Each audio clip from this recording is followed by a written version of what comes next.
National Art Registry's Member Spotlight. This is for the month of August, and we're going to be talking with Leandra Blackvelvet. She goes by Leanne.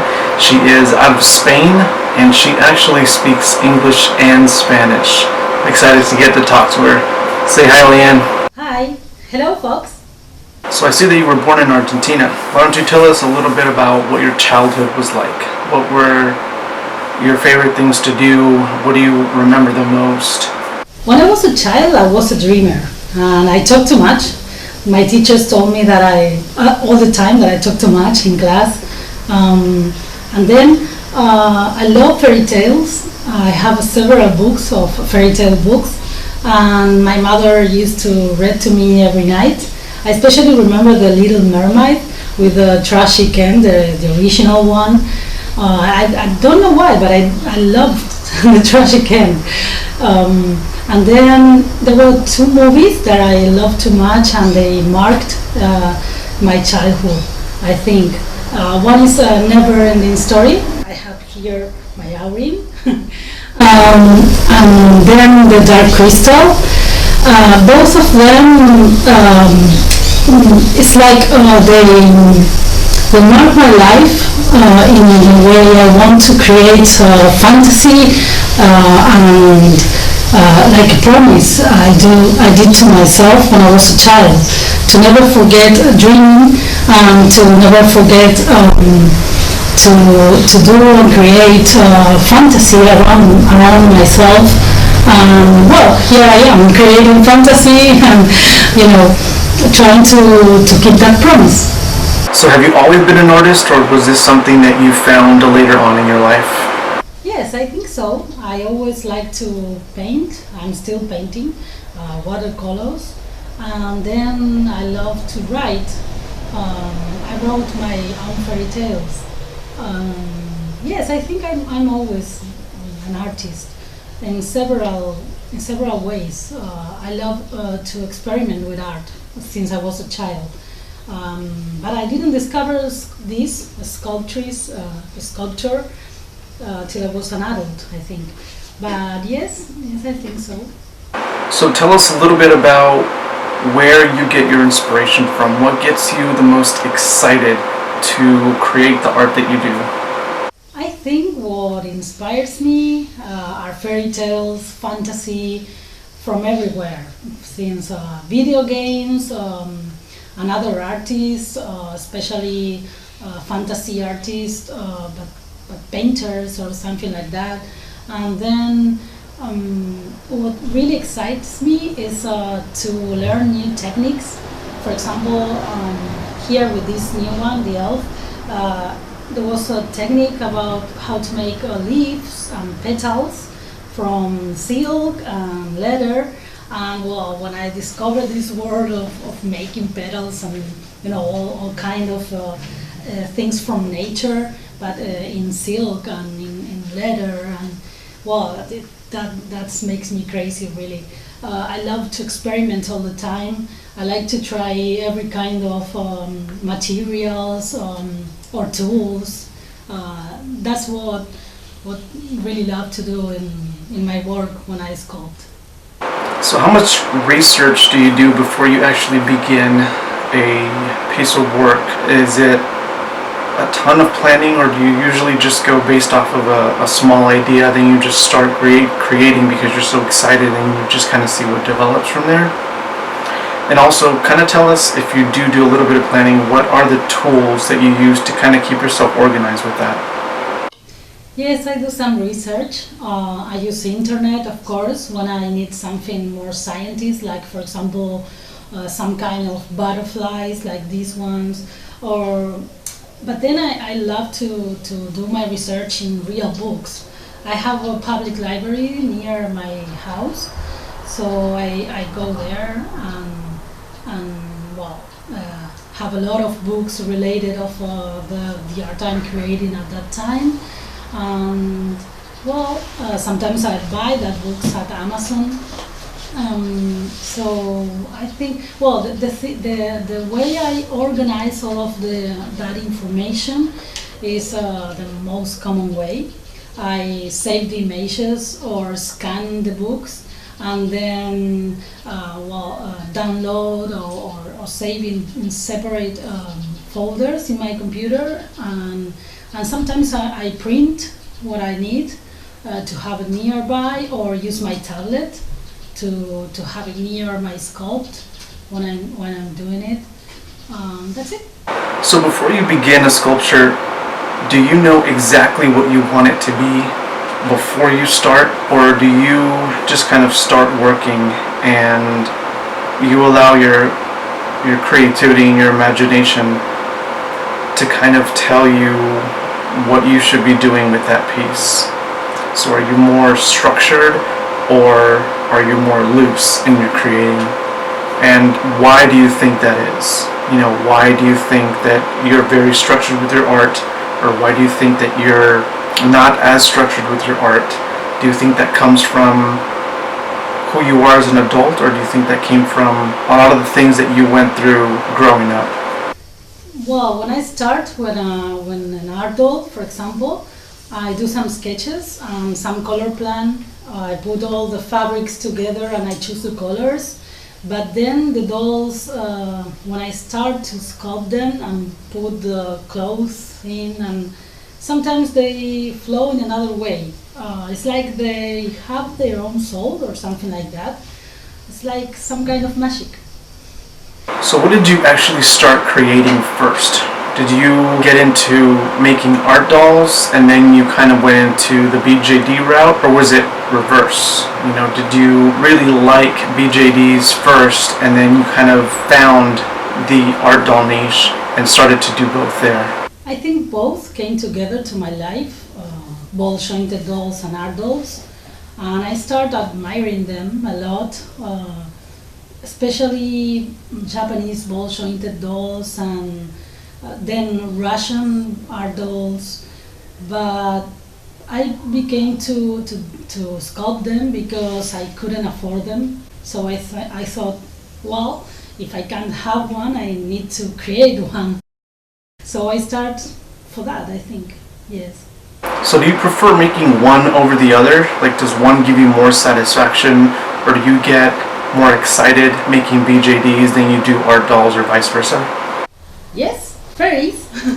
I think I love fairies and fairy tales and fantasy creatures, and I'm always in that way of creation. I think, yes, fairies.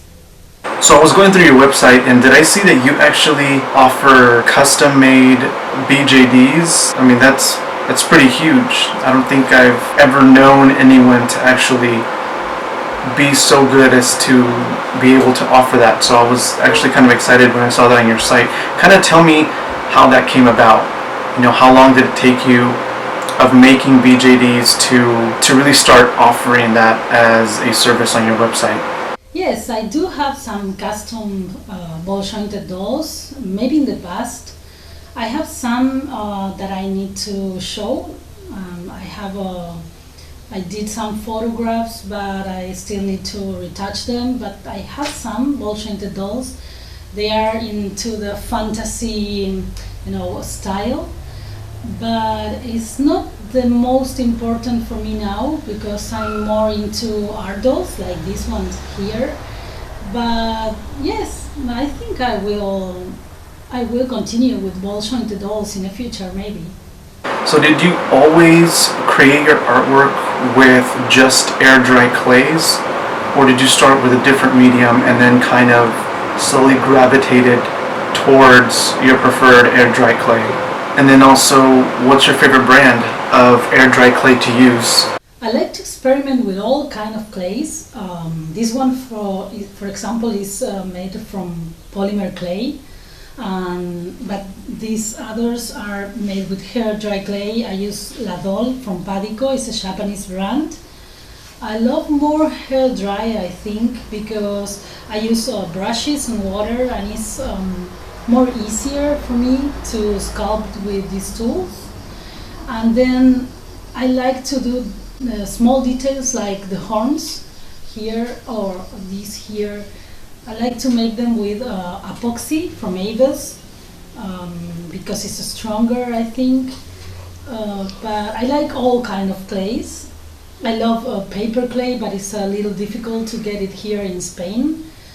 But yes, I think I prefer hair dry. So it looks like you have very intricate costuming that goes into your artwork. It's pretty captivating. So I'm curious as to where you get all of your supplies. You know, do you have just one place that kind of has everything, or do you have a few favorite places where you always go to get the supplies that you need to be able to create the artwork that you do? Mostly online. I have some art shops here in Barcelona where I get some tools, some brushes, sometimes polymer clay too. But the hair dry clay that I love, that is Ladol, is from Japan, so I had to buy it online. Now I want to talk about your successes, you know, your achievements. What kind of awards that you won, you know, what kind of milestones have you reached throughout your artistic career up to this point that stand out to you the most, that you're the most proud of? And kind of give us a little bit of backstory on each, you know, just so we can kind of see what your journey was like. I don't really participate that much in contest, in doll contest, so I don't have awards because I didn't participate. But the dolls were featured in several magazines, of course, special magazines about dolls and art dolls. Now I'm curious about your selling. Is that something that you mainly focus on individuals for a private collection, or do you sell a lot of your stuff to galleries? Yes, I sold my dolls in the past, mostly to private collectors in France and United States. So yes, I sold them. And how long did it take you to get comfortable with selling your artwork? Because I know I struggled with that a lot. It took me a long time to be able to say to myself, okay, I like this enough to be able to put it out there with my name attached to it. So what was that ramp up process like for you? Did you get the hang of things pretty quickly and you decided to sell right away, or was it more a lengthy process? Yes, I think I feel comfortable because I create my dolls to share my art with the world. I like them to be adopted, to bring this magic to other houses, I think. Yes. So for me it's more upside down, because if I don't sell the doll, it's like I didn't find a home for her. So yes, I want them to be adopted.